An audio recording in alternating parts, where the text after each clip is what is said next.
अस्सलामुअलैकुम दोस्तों, क्या आपने कभी सोचा है कि पाकिस्तान में भी जन्नत नजर आ सकती है? अभी मार्च 2026 में नीलम वैली में फूल खिल गए हैं। चेरी, खुबानी, बादाम के दरख्त गुलाबी और सफेद रंगों से भर गए हैं। ये वक्त है जब वादी वाकई जन्नत बन जाती है। आज की वीडियो में बताता हूँ क्यों अभी नीलम जाना सबसे बेहतरीन है। चलो चलते हैं। अब सवाल ये है कि बहार में नीलम वैली क्यों जन्नत लगती है?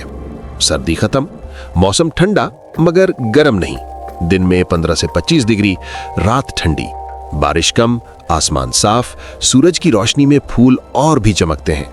चेरी ब्लॉसम के गुलाबी फूल, खुबानी के सफेद फूल, जंगली फूलों की चादर।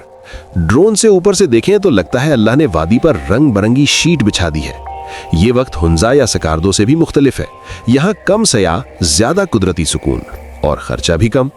ट्रैकिंग भी आसान है। रत्ती गली, पतलियां झील, अड़ंकेल, सब जगहों पर पैदल चलना मजा देता है। अब बताता हूँ 4-5 दिन का आसान प्लान। दिन 1, इस्लामाबाद या रावलपिंडी से मुजफ्फराबाद 3-4 घंटे कार में, फिर केरन या कुंडल शाही तक। दिन 2, केरन से पतलियां झील या रत्ती गली का ट्रैक, फूलों के बीच में चहलकदमी। दिन 3, शारदा जाएं, कदीम यूनिवर्सिटी देखें, दरिया पर मोटर बोटिंग करें। दिन 4, केल और अड़ंकेल, चेयरलिफ्ट से ऊपर जाएं, फूलों वाली वादी देखें। दिन 5, ताओबट, सबसे खूबसूरत गांव जहां फूल और बर्फीले पहाड़ साथ नजर आते हैं। रिहाइश, गेस्ट हाउसेज और होटल सब जगह दस्तयाब हैं, 2000 से 8000 रुपए तक। खाना लोकल कश्मीरी चाय, रोटी, गोश्त, बहुत मजेदार। टिप, परमिट ले लें, जीप किराए करें, मौसम चेक करते रहें। दोस्तों, 2026 में बहार जल्दी आ गई है।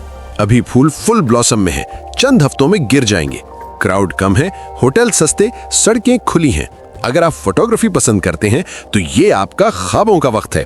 नीलम में बहार देखकर दिल कहेगा वाकई ये पाकिस्तान की जन्नत है। तो दोस्तों, बैग पैक करो, नीलम चलो। ये वीडियो पसंद आई तो लाइक करो, चैनल सब्सक्राइब करो और कमेंट में बताओ कब जा रहे हो। अगली वीडियो में लाइव टूर लेकर आता हूं। अल्लाह हाफिज, नीलम में मिलो।